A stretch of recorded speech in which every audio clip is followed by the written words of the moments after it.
You're listening to Let Me Tell You Why You're Wrong, all on Georgia Radio Network.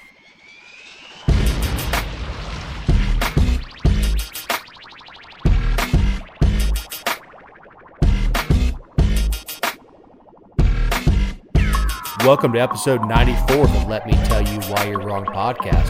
I'm Dave Roberts. With me, as always, is my podcast partner in crime, writer, journalist, blogger, Jessica Szilagyi. Thank you for that amazing introduction, Dave. You just want the basic facts on there. No more hyperbole, like she needs to get her tough ass down here. It's true. It doesn't really sit well with me. Odd way of putting it, but yeah, Jessica had somebody invite her to investigate corruption and use that phraseology to entice her. I'm a stranger. I'm not sure that person's ever spoken to a woman, or a human. You know, I didn't ask. I was just polite. But I get the weirdest messages. Like, I don't know. It used to be I would have to go sit in council meetings and commission meetings and like wait for something to be, I guess, a flag, and then I would go file an open records request, and everyone knows how those work. You usually go in looking for one thing and come out with a laundry list of things. But it used to be so different. I'd have to like be tipped off and then go sit in these meetings. And now it's to the point where if I never sat in another meeting again, I would still have way more stories than I could ever dream of, because people just send tips. But the way that they preface them is just always entertaining, because at least once a week I get some like passive aggressive weird. Look, that was only twice and I was out of line. Right, and Eric had a talking with you and it hasn't happened since. He said, Jessica's going to fire you, man. I said, okay, I'll be good. So, quick follow-up from last week. Statesboro passes the blight tax, but there's a twist. M. Night Shyamalan. This was exciting because of the twist. So, Statesboro, they have, they're one of these 2 meeting a month towns, and we had already heard them in the workshop, and which is when we talked about it, and they had their first reading and they approved it unanimously. And all the way along, the mayor had been expressing his disapproval, I guess. So I was expecting a veto, but then a veto could be overridden because they passed it unanimously. But anyway, it comes up for final passage on last week. The city attorney gives his little spiel about it. It soars through. It passes 5-0. And as soon as the mayor's like, okay, motion passes. And to go ahead and assert my authority granted to me by the charter, I am going to reduce the multiplier from 7 times the millage rate down to 0.01. And he's like, so, yes, go ahead and make that so. I'm directing the city attorney to draft the language as such. And he goes to move on to the next agenda item, and the councilman, who I am the one have sparred with him, I don't really think very much of him, is like, whoa, can you explain what are you doing? And so they had this huge back and forth yelling match about, well, whether or not they actually have the authority, the mayor has the authority to do this. And the justification he's using is that the charter grants the mayor, when there's an appropriation, he can alter where that appropriation goes by executive action. And because blight tax money is appropriated to a specific fund for redevelopment, that's his argument. So they had this long argument about it and ultimately decided to table it because they don't know what to do, and they didn't have the charter in front of them, and the city attorney was like just kept saying over and over, I don't know, I am totally caught off guard by this, I don't know. Like, hilarious. But I do give him credit because, I like to consider myself pretty informed, and I was just anticipating a veto. I did not see this little caveat coming down the pipeline, and lo and behold, dun dun dun. And you know what? They eventually did the right thing, which is table it. Right. Because they don't know. Which is totally the right thing to do. I mean, how many places would have gone ahead and pushed it one way or the other based on what the county attorney, well, in this case, city attorney, thinks, and pushed it forward and make it go to court. In this case, they're going to take the most prudent of approaches, which is read the law. Right, and one of the contentions was, well, we've worked on this for, I guess, almost a year, and why would we create ordinances if you're just going to do this? But first of all, I mean, legislatures, councils, not really commissions, but lots of entities work on stuff only to have it vetoed, and it's very similar to the same thing. It's just this is actually still going to take effect. The difference is it can take effect, and then the next mayor can come in and say, I want to make it 15 times instead of 7 or 0.01. So it leaves it in place. I'll give the respective mayor just has the control over the multiplier. But I don't know if it's going to stand. Of course, we'll update everybody with it. But it was entertaining nevertheless, because 0.01 is, like, I would say, more impactful than a veto, because that's like an FU attached. It is, and it's great, and it is so rare that these meetings turn out to be a Perry Mason moment. You're right, I did it, because you very rarely get any of this stuff. You get, if anything is going to get heated, they go back to executive session illegally, I may add. Mm-hmm. But it's so rare that you get just the satisfaction of just sitting in the audience and yelling, Jerry, Jerry. Well, and I will say, like, in the mayor's defense, whether he ends up being right or not is really irrelevant to the fact that he was very upfront and honest about this, and he expressed his disapproval all along. Obviously, I wasn't tipped off privately that I thought he was going to veto it. Like, he repeatedly said, I don't like this idea. I don't think this is the right way. This is punitive. This is blah, blah, blah. This is control. This is revenue, all the things. And so no one was blindsided. They were just blindsided by the method.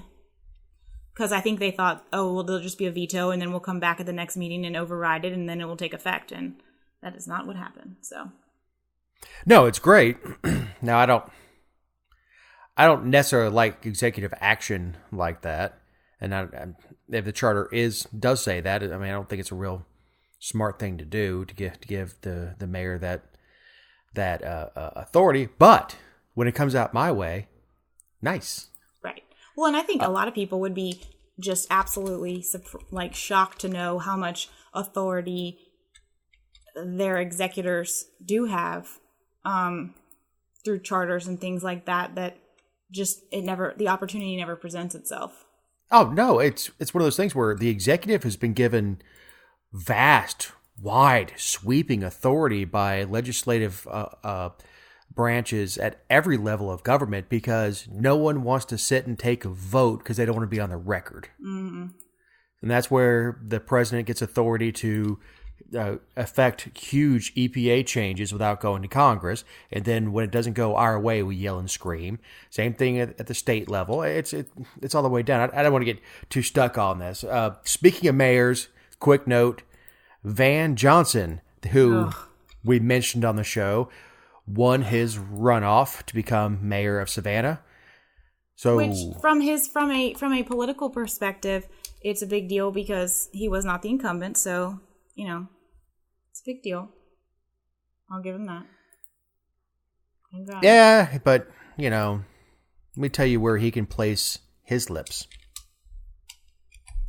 Hint. So, yeah, I'm disappointed. I mean, his positions are very progressive and big government, and Savannah was already in trouble. So now they're just rearranging the deck chairs on the Titanic.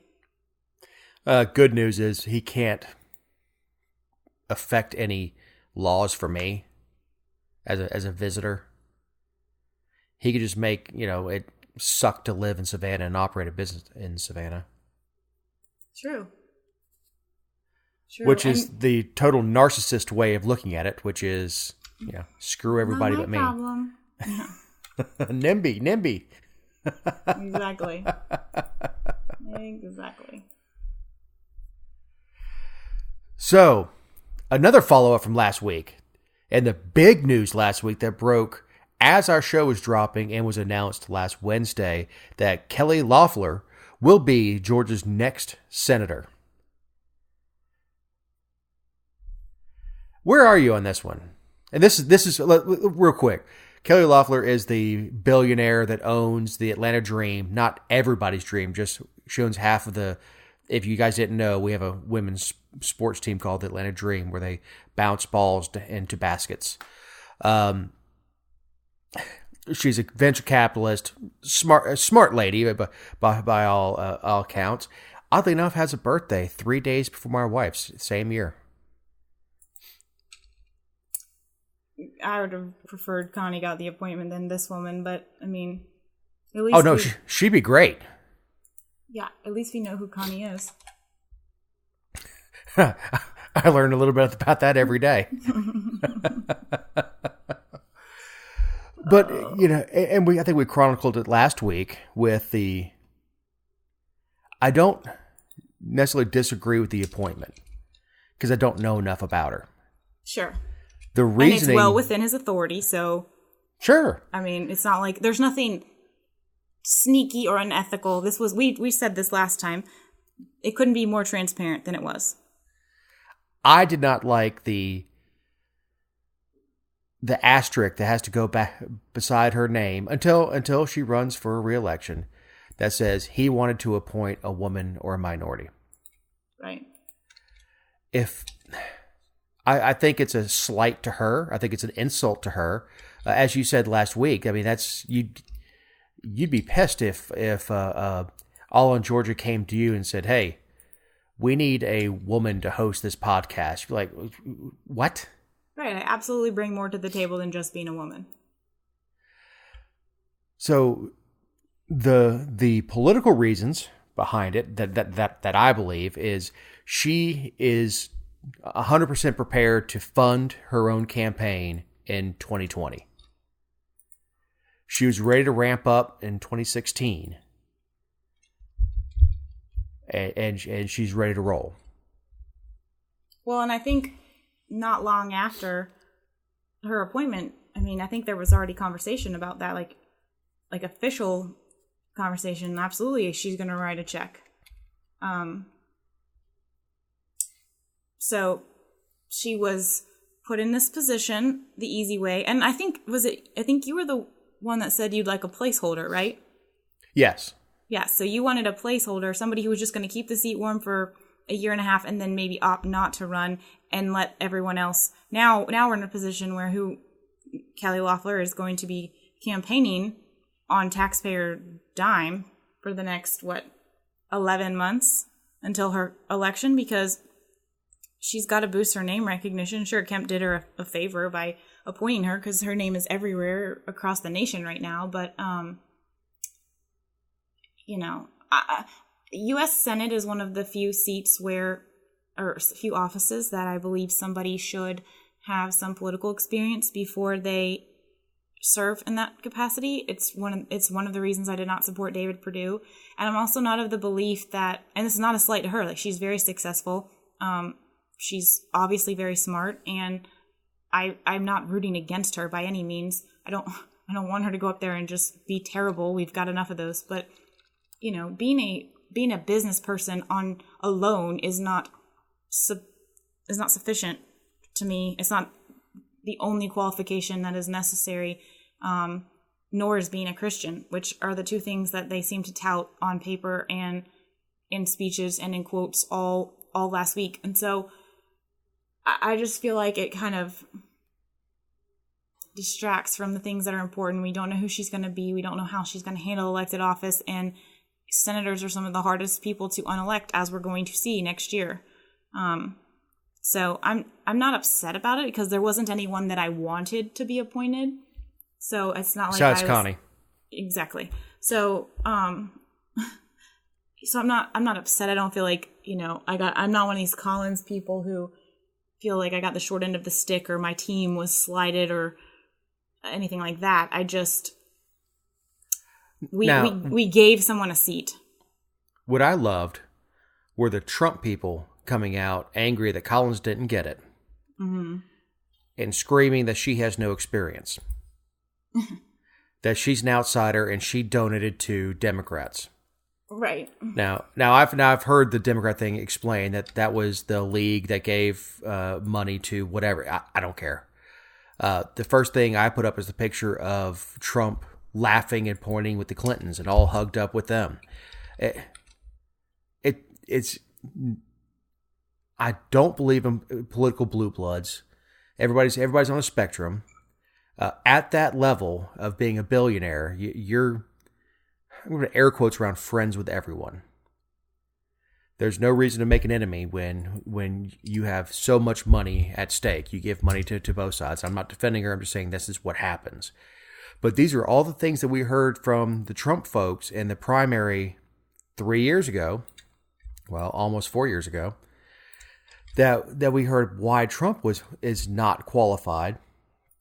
And these people defended him as being an outsider. He's a billionaire. Of course, he rubbed elbows with all sorts of political people.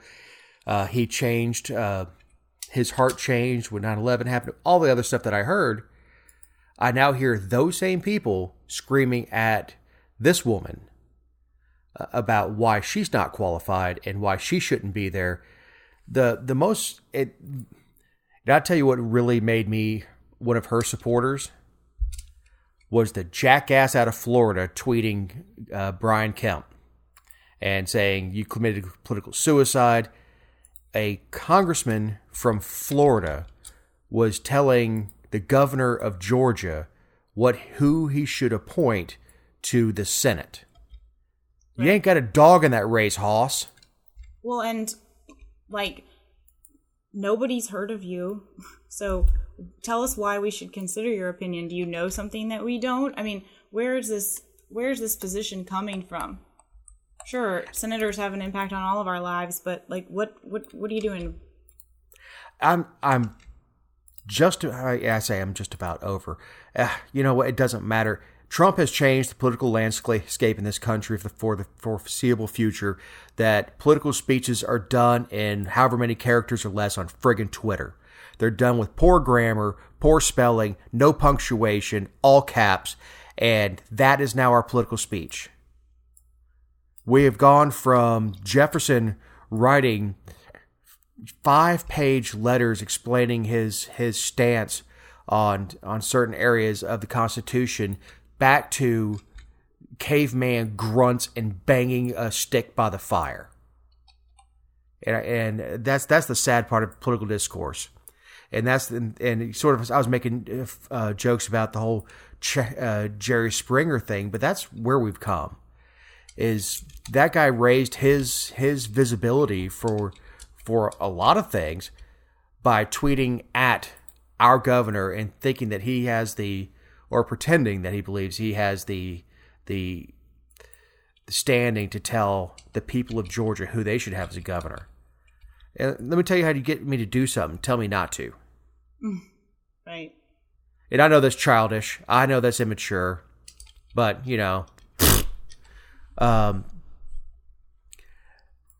that's just a guaranteed way to get me to want to do something is tell me not to. And he really, he stepped on his weenie on that one. I do agree. I mean, but there were a lot of people weighing in. The fact that the president was weighing in,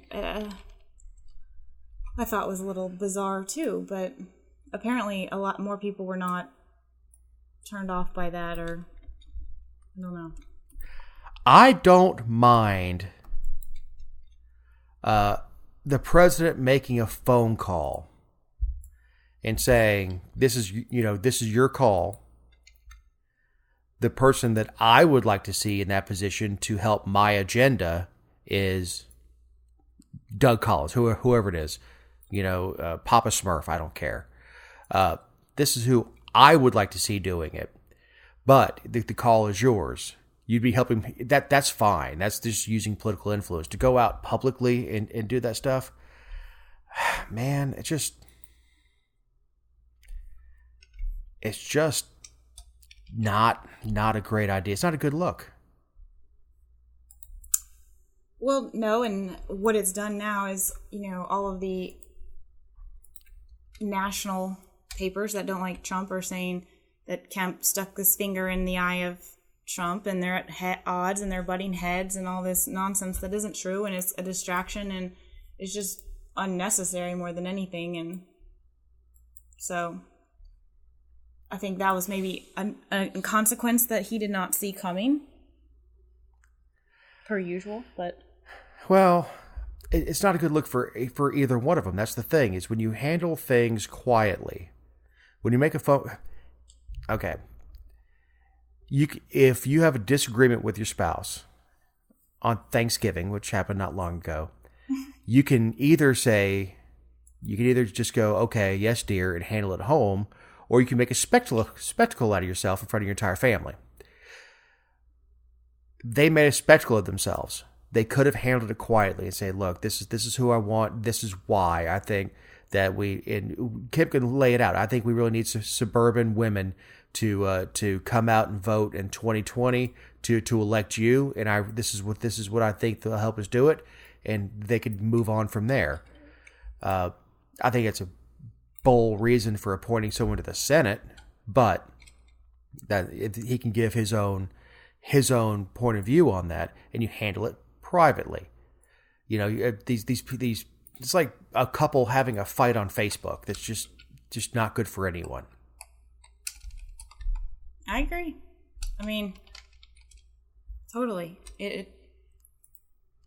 Well, and now, everything's like, oh, well, Loeffler's saying that she's pro-Trump, and despite him slighting her, like there's all these presumptions being made, and just stupid. At this point, let her sit at the table. Let's find out who she is. And I agree with you. It's the worst way to find out what the way somebody is, by putting them in office. And the fact is, we will only have her in office for 5 months, less than half a year before we have to vote on a primary. Mm-hmm. We'll have her in office less than a year before we have to go and pull the virtual lever for her. So, moving on, comedian Pete Davidson asked attendees to sign a non-disclosure agreement regarding his show, and then offered a full refund if they did not. How funny is this? I think it's hilarious. Let's remind folks who Pete Davidson is. He is the guy on Saturday Night Live that looks like he's the personification of crystal meth. Real skinny guy, sunken eyes. He's the one that got hammered for criticizing Dan Crenshaw. And the jokes about Dan Crenshaw were funny up until the point where he said he lost his eye in war or something, I guess. When he said he looked like a hitman in a porno. That's funny. But that's this guy. This the same guy. I mean, I think he dated, was it Selena Gomez? Did he? I dated one of these singers. So anyway, Ariana Grande.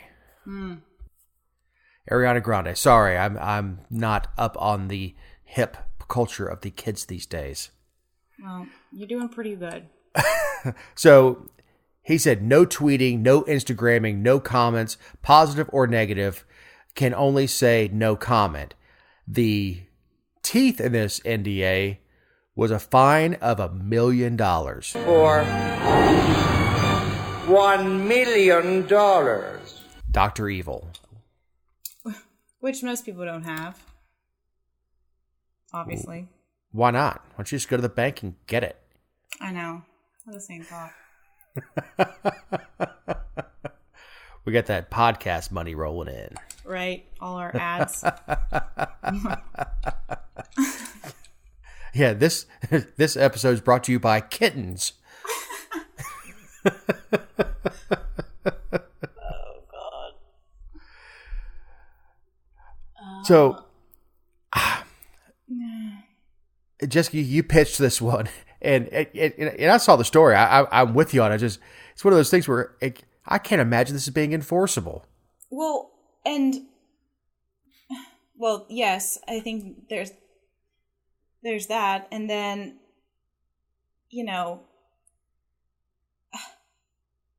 how are you going to keep up with? I mean, he's talking about social media. Part of me wondered too if this was just a stunt to get in the news, which is effective, as we know. I mean, we're talking about it on this podcast, which is known around the world. But I mean, do you think there's an element of that he just wanted to be newsworthy and this got him there? You know what? I do. I mean, look, this is what this guy does for a living, is write satire and kind of thumb his nose. And it could have been both satire and kind of pointing his finger at what, at society, which is what satire is, but saying, as far as the NDA. But I think you're right. He got I didn't know he was doing stand-up. Sure. I mean, I'm looking at a video of him right now. He really does look like crystal meth has done crystal meth. Well, and first of all, he's not the first person to do this. Did you know that? I didn't know this was like a thing, but apparently it happens more than, there's other people who have done it. And it wasn't that long ago that they would get onto at concerts about taking videos and stuff, but I think it just got to the point where, in an arena, it's just, you'd spend the whole time telling people put their phone away if you were actually trying to do that. But if you go somewhere like the Fox Theater or they're very strict about that. So, and I guess the reason I don't have a problem with it is because, one, it's his dang show from that perspective, from a,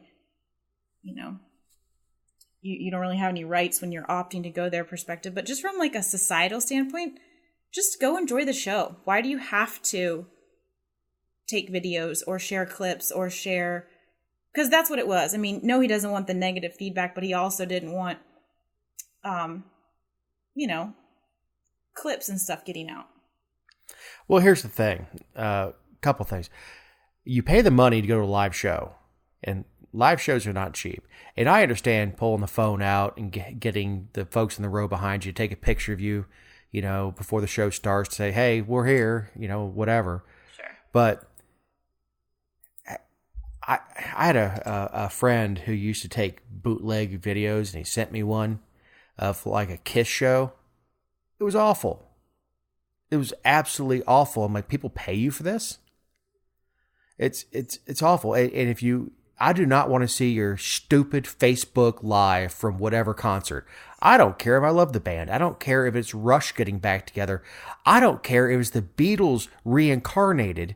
I don't want to see your Facebook video with it because the audio sucks. Right. The audio isn't really all that good of professional people who are hooked into the stage getting the live version to put on radio. Sit there and enjoy the show instead of staring at it through a 4-inch screen. No, I do agree with that. Even the last show I saw at the Fox, which, wasn't really my cup of tea, you still enjoy being there and looking around and being present in the moment and looking in the orchestra pit and all that stuff. We were out to dinner the other night for Connie's birthday, and the waiter was like, do you want me to take a picture? We're like, no. We know what we look like. This is not, it's, we were in a very, very nice restaurant, but apparently that's a thing to do, is to, you get that steak for two, is to take a picture in front of it. Like, no, I don't have any Instagram followers. I'm going to be just fine without it. Yeah. You guys want to smile? Oh no, we're good. We just want to eat it. Thanks though. Yeah. Could you go ahead and refill this martini? That'd be great. Yeah. While you're here. Yeah, while you're here, this martini's looking drier than normal. That's funny. And now for an update on License Plate Chronicles. Well, Kentucky man. We talk about license plates a lot on this show. It's oddly a point of contention. And not for what you and I would think it was. You and I think it's like, well, why do you have to have a license plate? Why do I have to pay taxes, prove I pay taxes, and then identify myself to the government from a distance? Anyway, sorry, that's a little too libertarian for the moment. Back to the regular programming. A Kentucky man won his lawsuit to have "I'm God" license plate. So the background on this, in November 2016, Ben Hart filed a lawsuit after he was denied the personalized license plate. Kentucky Division of Motor Vehicles officials who have approved certain religious personalized plates refused Hart's request, initially calling his "I'm God" license plate obscene or vulgar. Later, the state said the plate was rejected because it was not in good taste. And of course, there are quotes around "not in good taste." I mean, first of all, they did a really shoddy job coming up with their first excuse. Vulgar? Yeah, you have to point out the vulgarity in between I'm, and God. Right. Now, I prefer the lowercase "I'm a God," as in, Mm-hmm. Yeah. But the, how did he get the apostrophe in it? I guess he didn't. He just said, it's "I am God." I thought it was I am, like I letter. Yeah, it is. Yeah. Yeah. Such good radio, me rereading the thing, like, where did he get the apostrophe in there? As if I'm going to go pay for a vanity plate. Just because. Can we give more money to the government for something that they require me to have and get a vanity plate? So, I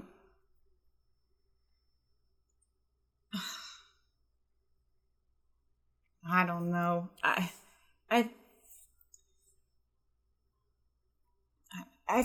feel like these things are just more trouble than they're worth. Like, yeah, you should be able to have things within reason, but how many, like, we talk about this so often, this comes up all the time. We know there are people who file lawsuits. I'm not saying this guy did, but we know there are people who file lawsuits just to be, to sock it to the state or to slap around a maybe more antiquated area. And it costs us money to do this. It does. And I don't, like you said, I think that guy probably wanted that license plate to thumb his nose. And he wanted to be denied. But, I don't get his motivations, but I also think that the people at the DMV there forgot what they do for a living. Public service? Right. It's not to judge what's on there. It's just to put it out. And it's not even like the so classy individual down in Florida who put a sticker across his back glass that said, "I eat ass." Mm-hmm. It said, I am God. Now, you can find it, even the most religious of Christian people I know would look at that and go, "I want to pray for him." Sure. That's a cry for help. I want to help him. Only in a society that, honestly, we try to fight against with Sharia law, is that a job for government? Now, this guy has 3 people with pamphlets in their hands when he comes out of Publix going, "I'd like to talk to you. I'd like to invite you to my church on Sunday. We'd like to talk to you about the Lord's message." Hey, he invited it on himself.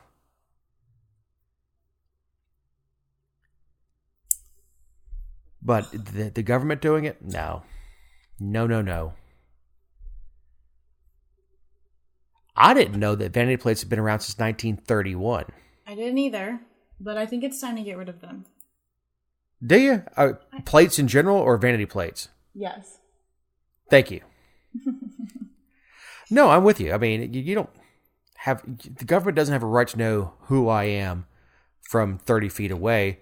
not just that, they can't keep their own website secure. So I'm supposed to guess that a bad guy can't tell who I am, hacking into the site, or if once they get my license plate, I'm easily trackable by good guys and bad guys.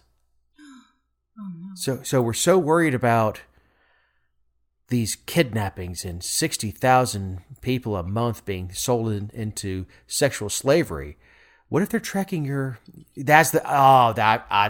That's the new social media meme, is that people are tracking you by your license plate. You should turn it around backwards so the bad guys can't get it.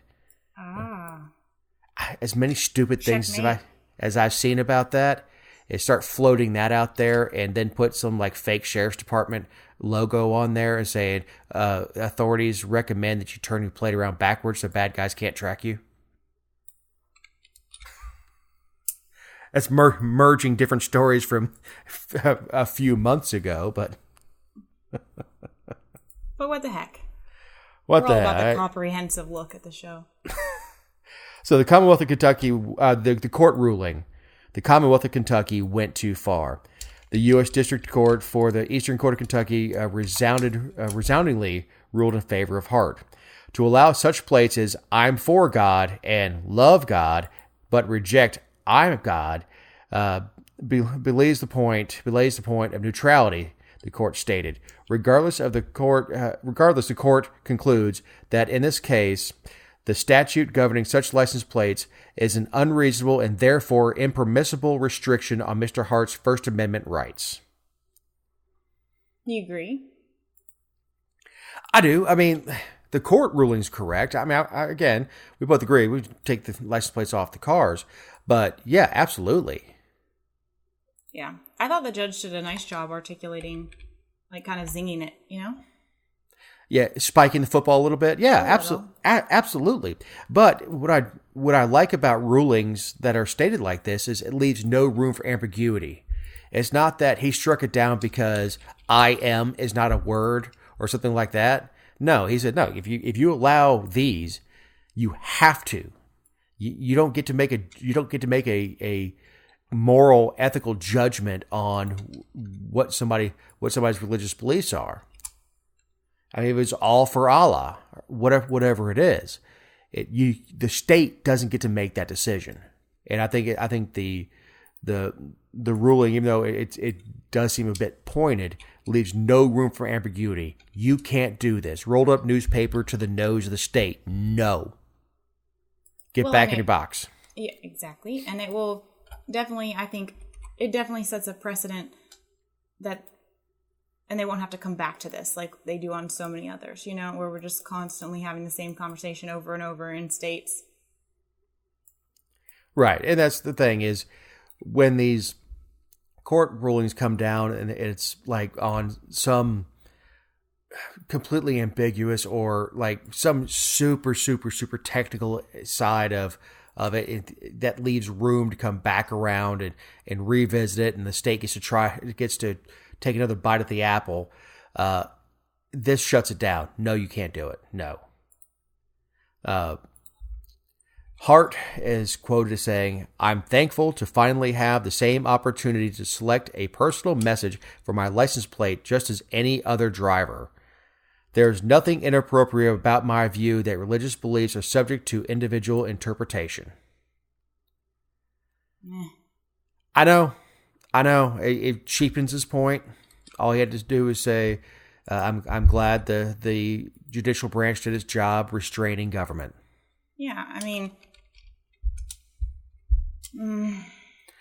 I know. It's crazy. It sucks. And this happens all the time. And I'm not saying this guy's a libertarian. I'm just using them as an example. But it's like what some libertarians do. And they can be right about an issue, but then the way they say things or the way they behave makes people hate them. And so even when they're right, like, it's what I say. There's a councilman down here that I say the same thing. I'm like, you know, he has the ability to make everyone in the room who knows he's right also despise him at the same time. And you're just like, that's a talent.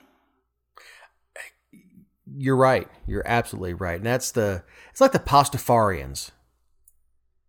You know, the Pastafarians, the Church of the Flying Spaghetti Monster. Mm-hmm.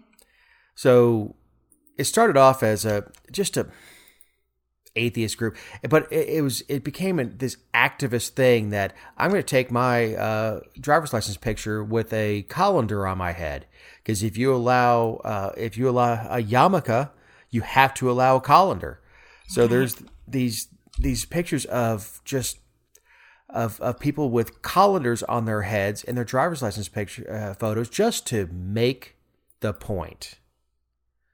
And it's just if you're not a believer, it's okay. Can't you just not believe and be happy? And I've said many times, even if you're the most hardcore of atheists, you can shut up for 2 minutes while someone gives a blessing at a public event. It's not that big of a deal, but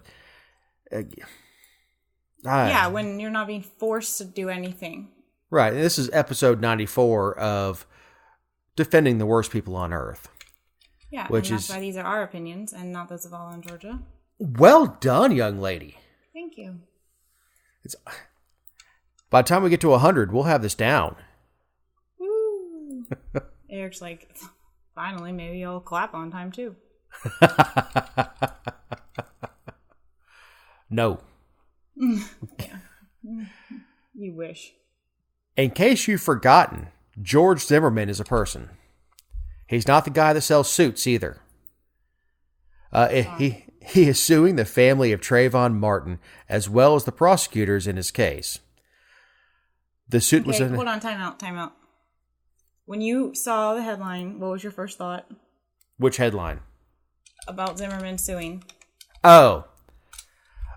I don't even know. I thought when I read Zimmerman suing, I thought he was going after the media coverage, that he would be suing the state for wrongful prosecution. I didn't think he'd be suing the family of Trayvon Martin. Mm-hmm. It was truly a wow moment for me. I mean, I really was like, wow, don't get me wrong. I thought the media coverage, which is not who he's suing, but I thought the media coverage, it still is terrible. I mean, even last week when the story broke, it was Trayvon as like a 12-year-old next to an overweight Zimmerman at trial. It wasn't not apples for apples because they weren't the same age, but it wasn't the same time period. So they're still screwing him. Oh, sure they are. They're showing Trayvon 6 years before he died. Which, if you go and find pictures of little Dave, I look so nice and innocent too, not this a-hole that I've become. Mm-hmm. He's suing for $100 million. Okay. I think he took out of a playbook of what's it called? That kid. Oh, gosh. In DC with the school. The protest. Private school kid. Oh, yeah. I know you're talking about the kid that had the engine in his face, who said he served in Vietnam but didn't. Yes. Yeah. I can't remember what his name is either, but yeah, he just took it. Well, here's the thing about that. That kid was defamed, and he's a minor. And not only was defamed, they lied about the person who was in his face. It made him out to be some combat hero when he was thrown out of, I think, the Marine Corps Reserve for not showing up. Sure. It was different. I'm just saying the big number, I think, came from that case where everyone's like, wow, that'll teach him. Well, I don't know if that's the case or if it's just the fact that his name is so damaged, his face is so damaged at this point, he can't even get a job. Yeah, my initial response is, dude, take the win. But I do understand his life has been ruined. Yeah, and remember how the information on this trickled out. First, it was white guy kills black kid. And they said he hunted this kid down and shot him in cold blood. Then it comes out that he is actually Hispanic, And then he became, the first time I ever heard this term, white Hispanic. But you're forgetting a very important part, which is initially there wasn't anything because it was deemed that he acted in self-defense. There was no, right. They set it aside. And look, without re-adjudicating the Zimmerman case, he was getting his ass handed to him by a kid who was stronger, who was faster, and who was meaner than he was. And he was getting his head bashed against the concrete. Whatever happened leading up to that, at the point where you're getting your head bashed against the concrete, I mean, you get a chance to defend yourself. But they continued to, every time they painted George Zimmerman, he's a racist. No, he actually works with underprivileged youth. He's a racist. No, he took a black girl to a senior prom. Then it came out that he is not a racist, but he doesn't like thugs. That's no one does. Pretty much everybody. Like, no one likes gangbangers, including the people that live in neighborhoods surrounded by gangbangers. So this narrative was put out about him, and I agree it's wrong. I just don't know that it was the Martin. I think the Martin family was used as a tool more than they were aggressors in this. These are grieved parents, and grief is a hell of a thing. That you try to point the finger at anybody but your loved one who died. To name the Martin family in this, to me, is problematic, because you're basically saying, I killed your kid and it's your fault. Well, and also, what do they have? I don't know what money they've made. The lead defendant is, supposed to be Sabrina, but it spells her name Sabrina Fulton, Martin's mother, who became a national figure in the wake of her son's death as a campaign surrogate for Hillary Clinton. How'd that work out for her? And a national advocate for social justice and reforming reducing gun deaths. I swear to God, by episode 100, I'll be able to read. Rachel Jeantel. Hold on. She's also running for office now.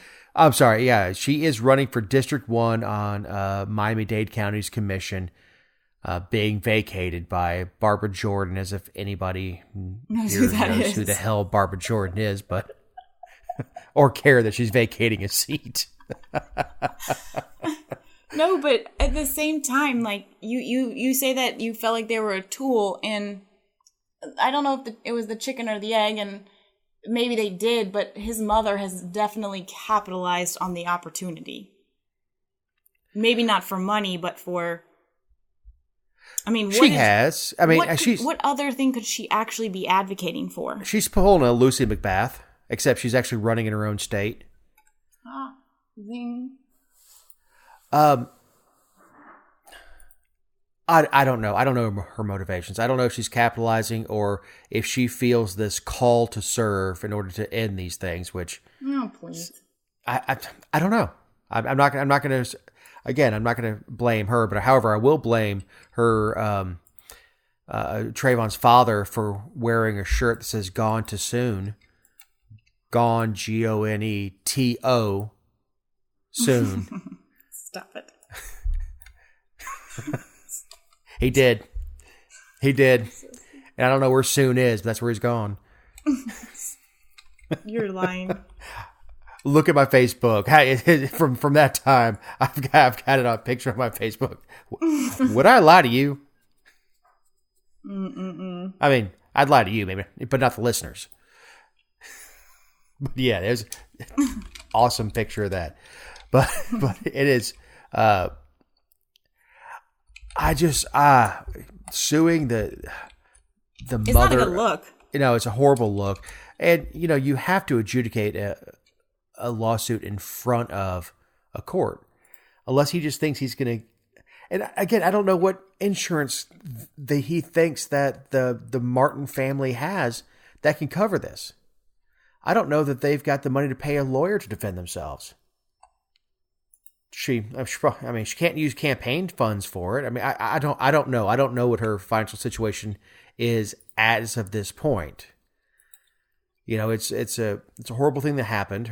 She had a kid who went bad, and he did, and that's why he was where he was and not at home in Miami. She was trying to remove him from his friends that were bad influences.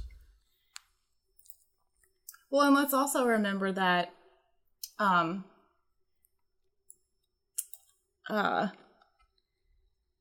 this was in 2012?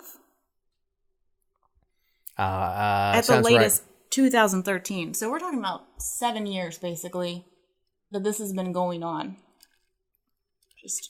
And so another part that we haven't mentioned yet because we're really chugging through slowly, but we were going to get to it anyway. This is coinciding with a documentary that's supposed to come out. And I'm assuming the documentary, based on the fact that of everything and the way the lawsuit was written, is in favor of Zimmerman. Well, you know what? And I wouldn't be completely shocked to find out that this is a publicity stunt, just like we're talking about Pete Davidson. That this isn't bringing attention to the fact that there's a documentary coming out. Right. Yeah, I mean... And look, I really think that Zimmerman suffered PTSD. He was diagnosed with it. Yeah, he had legal trouble after that, and it was domestic situations and stuff like that. Taking a life is a hell of a thing. And to do it in that fashion and then go from being, and I use this word, woke, thinking that you're woke, that you're in tune with minorities, and then have the entire world turn against you and call you a racist. Mm-hmm. I mean, that has to take a toll on you, and then have your life, your life put on trial, literally put on trial in front of the entire country, covered on the 24-hour news cycle, and then when found not guilty, be thrown away to the side because you're no longer interesting, and once the protests go away, it's on to the next thing. And nobody cares. Right. I mean, you do have to feel like a used corner slut. They've had their way with you. Now you're done. But at some point, he's has to move forward with his life without reliving this, and all this stuff does, including the release of open season legalized genocide of colored people by Ben Crump. It's time to stop picking the scab. It's time to let the family heal. Let Zimmerman heal. Do you think he's entitled to anything? Or not entitled, but do you think that he has been defamed in any way? I do, but not by the Martin family. I mean, I would be very curious to see the internal memos, what was going on within the government's case of why they went after this guy so hard, and if they could find out, if we could find that it was to appease protesters, and then you get malicious prosecution. Right, because that's what he's alleging is conspiracy, abuse of civil process, and defamation. Well, the defamation would have to be levied at the individual news outlets. The HarperCollins book. Right, or the HarperCollins book, not against the Martin family. Again, grieving family just buried their son. So they're not held liable for what they said. And I think Ben Crump, the attorney for the family, I think he, I don't want to, how do I say this so that we don't get sued? Sue us. We could use the press. Exactly. Let me make this a little bit more, how should I say this? Inflammatory. No, but I mean, that was a lot of these attorneys that do that, in these cases, do it on purpose. They're inflammatory for a reason. So I think that if any one of those two parties defamed George Zimmerman, it was Crump, who also wrote the book. But setting aside the book, like during the trial, during all of that, and the investigation and everything, he would be the one that should be held accountable, I think. Well, yeah, the malicious prosecution. Now, to your point, why does it take 6 or 7 years for this information to come out? And I understand the book is coming out and all that, but if there was malicious prosecution, wouldn't we know about it by now? Shouldn't there been? You would hope. Shouldn't there have been some sort of not guilty? Thank God. Turn around. I want all your documents. Well, and are you really telling me that nobody in the office who might have known would have leaked it by now? That's my thought. Yeah. That's my thought, is there's got to be somebody. There has to be some angry employee in the last half decade plus that said, look, we had meetings on the Zimmerman case, and it was, we don't care if he's guilty or innocent, but we have to prosecute. Right. Unless there's some information that's come to light, like they opened up the grand jury testimony. There has to be something else that comes to light, in my mind, to justify it. And $100 million is, swing for the fences, brah. Well, and obviously a jury can award $1. Right. But I guess my question is he entitled? You're saying that if he can prove that it was malicious prosecution, then that's one issue, and if the attorney did defame him, then... Man, it's going to be really hard to find out if the attorney defamed him, because that would have to assume that the attorney knew the truth. Mm-hmm. And that is very hard to do. Turn on any 24-hour news outlet and watch the talking heads. They are giving opinions. If he's giving opinions, it's very hard. Defamation's hard to prove. One, you have to prove you know the truth. And that in of itself has got to, is a really tough hill to climb. Especially in a criminal case. Right. Unless there's, that opens up another can of worms. Like, unless there's a video that showed or he confessed or something, you're otherwise just putting the pieces together. That's the entire point of a criminal trial, letting a jury decide. So, yeah, if you want to take him before the bar, saying that he was attempting to poison the jury pool, absolutely. Take him before the bar. That's what the bar exists for, is make sure that attorneys are acting within their ethical and legal authority. If that's what he was trying to do, but if I think part of his compensation for representing a poor family was always, I'm going to write a book. Sure. So, we are about to go a little bit long. Jessica, do you have any closing thoughts? No, I was going to let you take it because I agree with what you're about to say. Just don't mess it up. Stick to the script. I said that. This world would be such a better place if people cared more about what was going on at town hall, city hall, the county complex than they are about what's going on in national politics. I interact with people every day who can tell you where Trump was, what happened in the hearings, who testified in the hearings, what the individual Congress people were wearing, how their hair looked, and what they said. And they say, well, what's going on with the property taxes? Why did the millage rate increase? They go, I don't know. All politics is local. Everybody gets caught up in watching the giant circus, and no one actually pays attention to what we can change, which is what happens closest to us. Amen. If you like what you heard or you didn't, like and share us. Please share your feedback with us, good, bad, or indifferent. Please limit the bad to 4 bullet points or less. But anything we can do to make this show more better, more listenable, please let us know. For Jessica Szilagyi, I'm Dave Roberts. Have a great week.